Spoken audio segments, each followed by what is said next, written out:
600명이 치명적 질병에 감염됐다고 전제했을 때 두 가지 치료법이 있습니다. 치료법 A는 200명을 살릴 수 있습니다. 치료법 B는 전체가 살 확률이 33%이고 아무도 살지 못할 확률은 67%입니다. 여러분은 어떤 치료법을 선택하시겠습니까? 마음속으로 생각하셨나요? 네. 치료법 A 한번 손들어 보시겠습니까?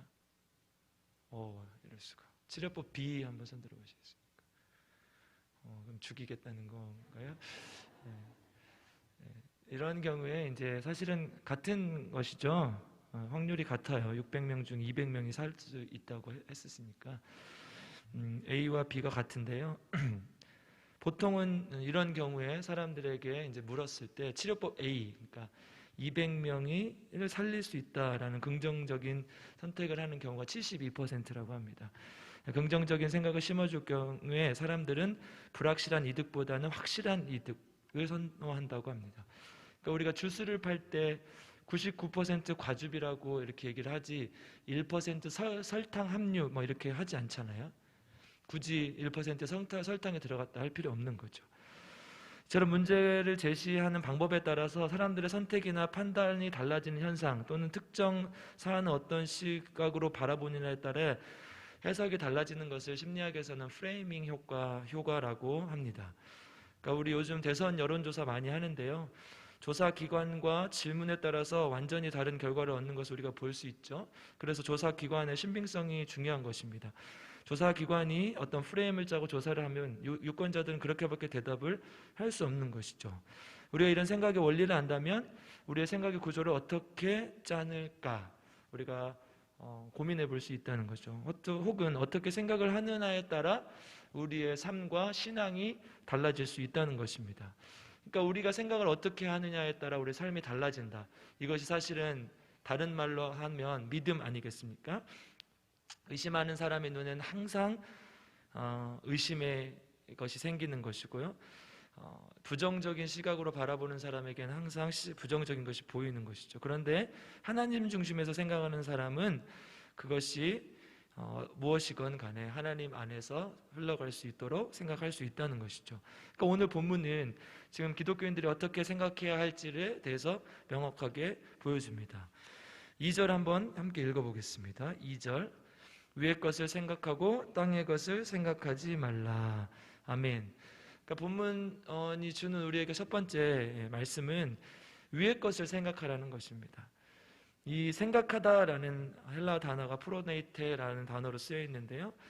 이 1절에 보면 소망하다라는 단어와 비슷한 뜻을 가지고 있습니다. 결국 마음을 하늘에 두라. 여기서 중요한 기독교 진리가 발견됩니다. 마음을 어디에 두느냐에 따라 우리의 믿음의 수준과 믿음 생활이 달라진다는 것이죠. 그래서 예수님께서도 우리의 신앙을 얘기할 때 항상 마음의 문제를 지적하고 계십니다. 산상순이 8가지의 복을 예수님께서 선포하시는데요. 심령, 애통, 온유의, 긍휼, 마음, 화평의 이렇게 8가지로 되어 있죠. 이제 심령이 가난한 자는, 애통하는 자는, 온유한 자는, 의에 줄이고 목마른 자는 이렇게 쭉 나가는데요. 이 전제에 따라서 그다음에 뭘 누릴 것이다, 뭐를 받을 것이다 이렇게 얘기를 하는데요. 왼쪽에 있는 그러니까 전제는 이런 사람이 복을 받은 사람이다. 그런데 이게 어떤 사람입니까? 전부 다 마음에 관한 규정이죠. 심령이 가난한 자, 애통하는 자, 온유한 자, 의에 줄이고 목마른 자, 긍휼히 여기는 자, 마음이 청결한 자, 화평케 하는 자, 의를 위하여 박해를 받는 자, 이런 모든 사람들이 하나님 안에서 마음을 잘 다스리는 사람이라는 것입니다. 그리고 오른쪽에 따라오는 그 복을 받은 사람이 누리는 복은 뭡니까? 천국을 누리고 이 땅에서 천국을 누리는 것이죠. 위로를 받고 다른 사람들로부터 혹은 하나님으로부터 땅을 기업으로 받고 배부르고 긍휼히 여김을 받고 하나님을 볼 것이고 하나님의 아들이라 일컬음을 받고 천국을 누린다는 이 땅에서의 축복을 나타내는 것이죠. 그러니까 본문의 언어로 이야기하면 오른쪽은 다시 한번 보여주시겠습니까? 오른쪽은 위의 것. 여러분 보실 때 왼쪽입니까? 하늘이라고 써 있는 게 왼쪽은 하늘의 것이죠. 오른쪽은 땅의 것이죠. 그러니까 우리가 관심을 가져야 될 것은 하늘의 것, 마음의 문제라는 것입니다. 결국 그것은 믿음의 문제로 연결되는 것이죠. 그런데 우리는 모두 다 오른쪽에 관심을 가집니다. 예수님의 가르침은 마음의 문제라고 하는데 우리는 오른쪽에 관심을 가진다는 얘기예요. 그러니까 사실은 예수 그리스도의 원리는 왼쪽의 마음을 잘 다스리면 오른쪽을 얻을 것이라는 건데 우리는 오른쪽을 얻으면 행복해질 거라고 반대로 생각한다는 것이죠. 그러니까 성경과 우리가 생각하는 것, 어쩌면 세상에 말하는 것은 반대라는 것이죠. 하나님에 대한 믿음, 신뢰의 문제가 회복되면 우리 삶이 복을 얻게 된다는 것입니다. 산상수훈의 결론이 무엇입니까? 마태복음 6장 33절 같이 읽겠습니다. 그런즉 너희는 먼저 그의 나라와 그의 의를 구하라. 그리하면 이 모든 것을 너희에게 더하시리라. 아멘. 이게 그 말이죠. 먼저 그의 나라와 그의 의를 구하면 우리 삶에 필요한 모든 것을 하나님께서 주실 것이다. 혹은 그것에 만족하며 살 수 있게 도와주실 것이다. 오늘 본문의 언어로 하면 위의 것을 생각하라. 그러면 땅의 것은 당연히 따라올 것이다 라는 것입니다. 사랑하는 성도 여러분, 우리가 마음을 두어야 될 것이 어디입니까? 우리가 마음을 두어야 될 것은 바로 하늘의 것, 하나님의 것인 줄 믿습니다. 디모전서 1장 1절 우리 함께 읽어보겠습니다. 우리 구주 하나님과 우리의 소망이신 예수 그리스도의 명령을 따라 그리스도 예수의 사도된 바울은 이렇게 말하죠. 우리의 소망이 예수 그리스도라는 것이죠. 빌립보서 3장 20절 함께 읽겠습니다. 그러나 우리의 시민권은 하늘에 있는지라 거기로부터 구원하는 자 곧 주 예수 그리스도를 기다리나니. 아멘. 우리의 시민됨은 하늘나라에 있다는 것입니다. 하늘에 우리가 마음을 두어야 될 곳은 하늘인 줄 믿고 그렇게 따라가는 우리 광주주일교 성도님들 되시기를 바랍니다. 두 번째, 그렇다면 우리는 왜 마음을 자꾸 빼앗기는 것일까? 벗어버리지 못하기 때문이라고 성경은 이야기합니다. 5절을 함께 읽겠습니다. 그러므로 땅에 있는 지체를 죽이라. 곧 음란과 부정과 사욕과 악한 정욕과 탐심이니 탐심은 우상숭배니라. 아멘. 우리가 마음을 자꾸 빼앗기는 이유는 우리 지체라는 거예요. 우리 몸 때문이라는 거예요. 그러니까 무엇입니까? 우리 안에 있는 육신의 정욕 때문이라는 것이죠. 그 육신의 정욕이 음란과 부정함, 사욕, 악한 정욕, 탐심 이런 것들이라는 것이죠. 에스겔서 23장 5절 말씀 함께 읽겠습니다. 오홀라가 내게 속하였을 때에 행음하여 그가 연애하는 자 곧 그의 이웃 아수르 사람을 사모하였나니. 아멘. 이제 에스겔서에 보면 오홀라와 오홀리바라는 여자가 있는데 오늘 오홀라는 북이스라엘을 나타내는 것이고 오홀리바는 남유다를 나타냅니다. 그런데 오홀라는 아수르를 사랑했고 오홀리바는 바벨론을 사랑한다고 이야기합니다. 왜 그렇습니까? 6절을 한번 읽어보겠습니다. 그들은 다 자색 옷을 입은 고관과 감독이요 중수한 청년이요 말타는 자들이라. 아멘. 왜 그렇습니까?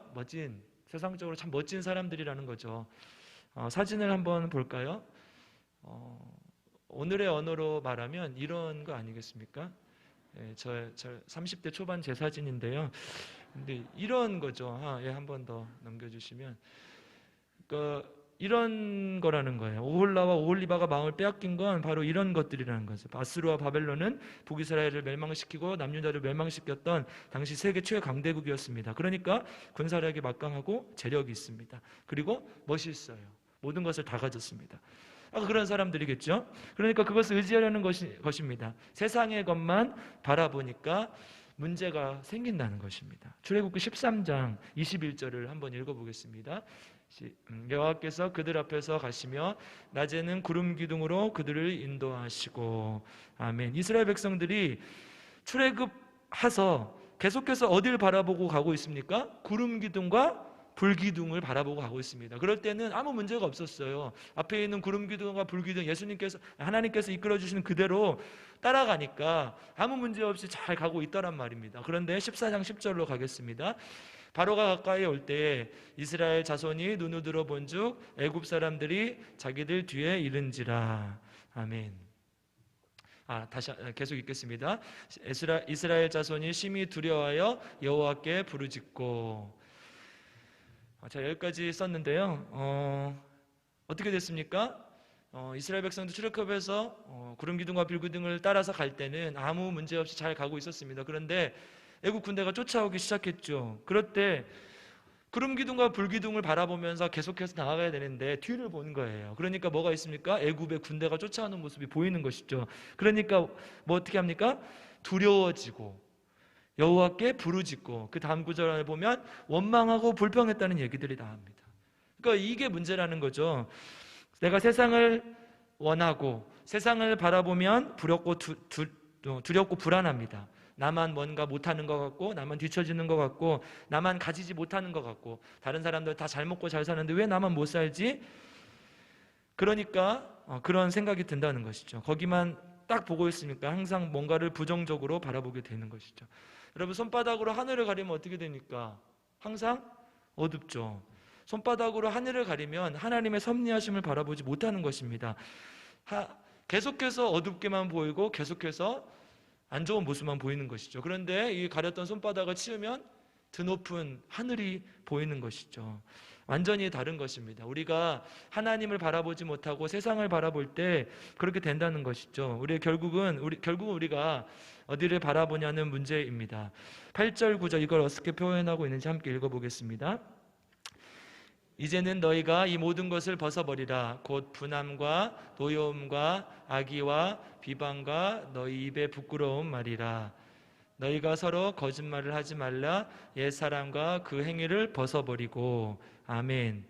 그러니까 가려졌던 이 손을 치워버리라. 우리가 가지고 입고 있었던 그 옷을, 옛사람의 옷을 벗어버리라는 것입니다. 그 옛사람과 그 행위를 벗어버리라. 분함, 노여움, 알기, 다른 사람을 비방한 이런 것들을 벗어버리라는 거예요. 이런 것들은 세상을 향해 있었을 때, 세상을 바라봤을 때 너희들이 갖고 있었던 습성들 아니냐.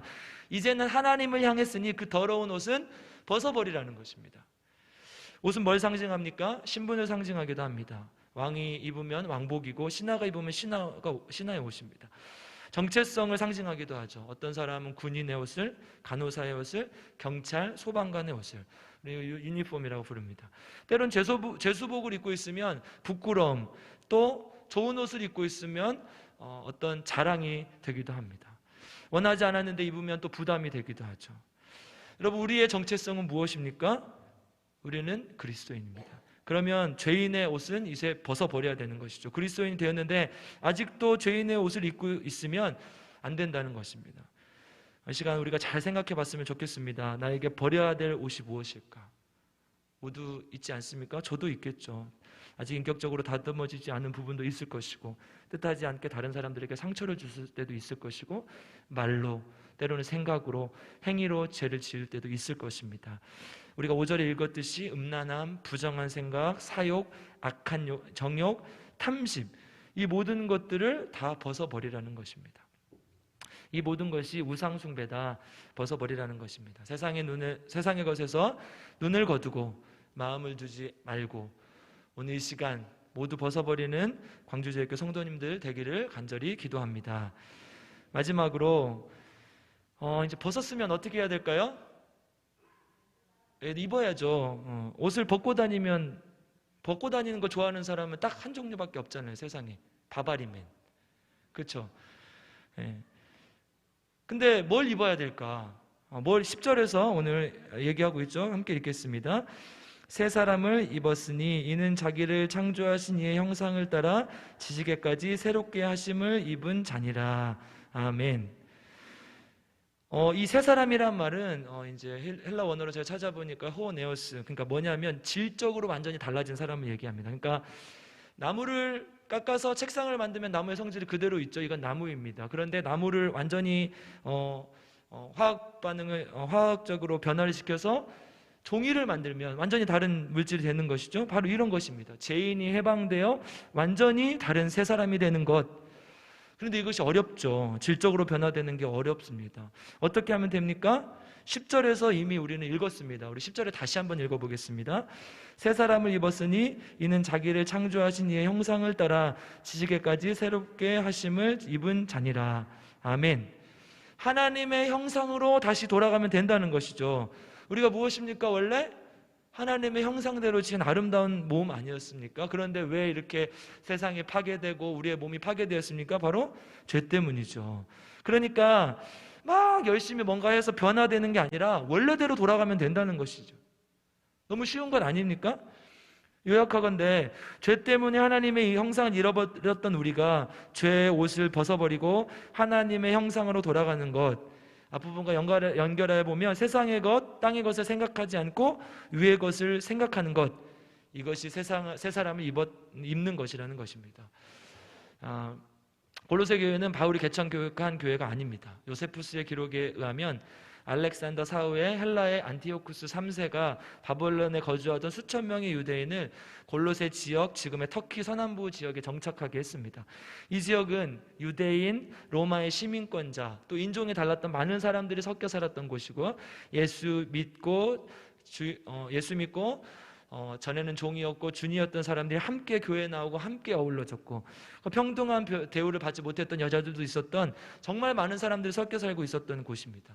그런 것에서 오는 갈등들이 있었습니다. 아마 로마의 식민지들, 빌립보나 이런 도시들도 대부분 그랬을 것입니다.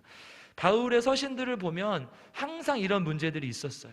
이때 바울이 어떻게 말하는 것입니까? 오늘 본문에 얘기하는 것이죠. 그리고 제가 오늘 본문으로 길어서 설정하지 않았지만 그 뒷부분에 계속해서 뭐라고 얘기하냐, 그러므로 12절, 그러므로 너희는 하나님이 택하사 거룩하고 사랑을 받은 자처럼 긍휼과 자비와 겸손과 온유함과 오래 참음으로 옷을 입고, 이렇게 옷을 입으라고 얘기합니다. 그리고 15절, 14절에서 결론적으로 이렇게 얘기합니다. 함께 읽겠습니다. 이 모든 것 위에 사랑을 더하라. 이는 온전하게 매는 띠니라. 아멘. 한 번 더 읽겠습니다. 이 모든 것 위에 사랑을 더하라. 이는 온전하게 매는 띠니라. 아멘. 새 사람을 입되, 아까 그런 것들로 12절에 말씀하셨던 그런 것들, 새 사람을 입되 이 모든 것 위에 사랑을 더하라는 것입니다. 이게 온전하게 맺는 띠라는 것입니다. 오늘 본문의 언어로 바꿔보겠습니다. 땅의 것을 생각하지 않고 위에 있는 것을 생각하는 사람, 위의 것에 시선을 두고 하늘의 마음을 두는 사람은 예전에 죄악된 모습은 벗어버리고 하나님의 형상을 회복하며 이제는 그 눈을 이웃에게로 향하는 것이고 사랑을 전하는 것이다. 그 사랑이 성도를 온전하게 한다는 것입니다. 오늘 우리 재직회가 있는데요, 인간의 눈으로 바라보지 말고 하나님의 마음으로 바라보시길 바랍니다.